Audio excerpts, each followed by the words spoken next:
Bienvenue dans cette nouvelle analyse. Aujourd'hui, on va faire un petit voyage dans le temps à travers une seule et unique photographie. C'est fascinant de se dire qu'une simple structure en pierre peut nous raconter toute une page d'histoire, non? Allez, c'est parti pour l'analyse du tombeau de Massinissa. Alors, plongeons directement dans le vif du sujet. Voici notre pièce à conviction du jour. Regardez bien cette image saisissante. On y voit une ancienne structure en pierre à degrés qui semble littéralement ancrer un paysage complètement ouvert et sauvage. Ce qui saute aux yeux en premier, c'est vraiment cette solitude absolue. Pas de ville moderne autour, pas de route goudronnée à l'horizon, juste ce monument massif posé là, au beau milieu d'une nature luxuriante qui affirme sa présence de manière ultra silencieuse mais vraiment imposante. Que nous révèle ce paysage exactement? Eh bien, il ne faut surtout pas s'arrêter à la pierre elle-même. Si on regarde au-delà de ce gros bloc minéral, on capte toute l'atmosphère créée par ce cadre immense. L'environnement qui encercle le monument, ce n'est pas juste un joli fond d'écran, ça participe activement à la majesté du lieu. Ce vaste espace ouvert donne au monument une aura presque mystique. Et ça nous prouve une chose. Un édifice d'une telle ampleur, construit dans un espace aussi dégagé, c'était forcément fait pour dominer visuellement toute la région. Et là, le contraste visuel est juste frappant. Au loin, on a cette pierre grise, super lourde, complètement figée dans le temps.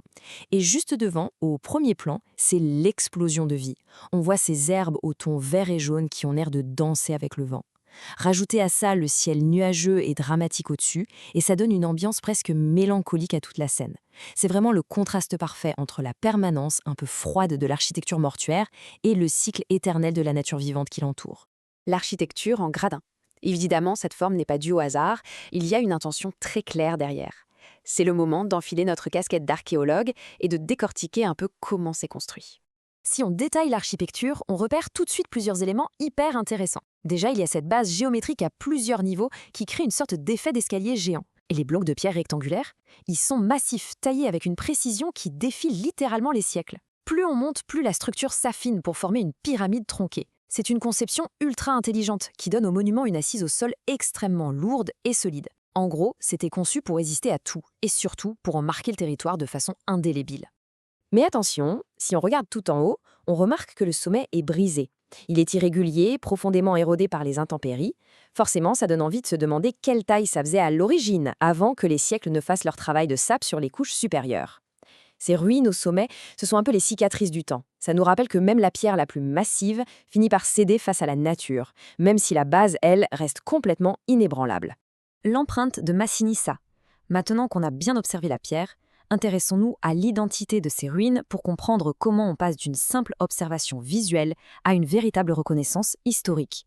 Ce qui est dingue avec ce document, c'est comment ce monument totalement anonyme reçoit d'un coup un nom royal. Les superpositions de textes indiquent très clairement tombeau de Massinissa. Et boum, d'un seul coup, ce ne sont plus juste de vieux cailloux, c'est carrément la dernière demeure du légendaire roi qui a unifié la Numidie antique et régné pendant plus d'un demi-siècle. L'image ne fait plus que montrer un bâtiment, elle revendique un héritage majeur en associant ces ruines à une figure historique incontournable. D'ailleurs, l'analyse révèle une double présentation du nom assez fascinante, avec deux styles complètement opposés. En haut, flottant dans ce ciel nuageux, on a une grande écriture cursive, presque élégante et romantique. Et en bas, encadré dans un rectangle vert foncé hyper moderne, on retrouve le même texte, mais cette fois dans une police blanche, en gras, très ancrée. Ça fait très panneau d'information touristique ou éducatif. Cette petite dualité visuelle, c'est sûrement une volonté de mêler la grandeur mythique du passé à l'information historique contemporaine. Le vrai truc à retenir ici, c'est la puissance absolue de ces mots. L'expression tombeau de Massinissa agit comme un ancrage historique massif. Par la simple magie du texte, une pile de blocs érodés devient instantanément la sépulture désignée d'un grand souverain. C'est vraiment la fusion entre la preuve visuelle matérielle, cette structure massive, et l'identification textuelle qui donne à ce monument toute sa signification et son immense importance. Comment une structure en pierre silencieuse continue-t-elle de faire résonner en nom à travers le vaste paysage du temps? C'est une question vertigineuse pour conclure. L'architecture funéraire monumentale survit à la mémoire humaine directe. Ce tombeau, au milieu de cette nature vibrante qui se renouvelle sans cesse, reste un témoin immobile. C'est fou de penser que ces monuments défient les millénaires juste pour s'assurer qu'une identité ne s'efface jamais sous le vent et les nuages. Une présence silencieuse, certes, mais dont l'écho résonne encore aujourd'hui, inébranlable au milieu des champs verdoyants.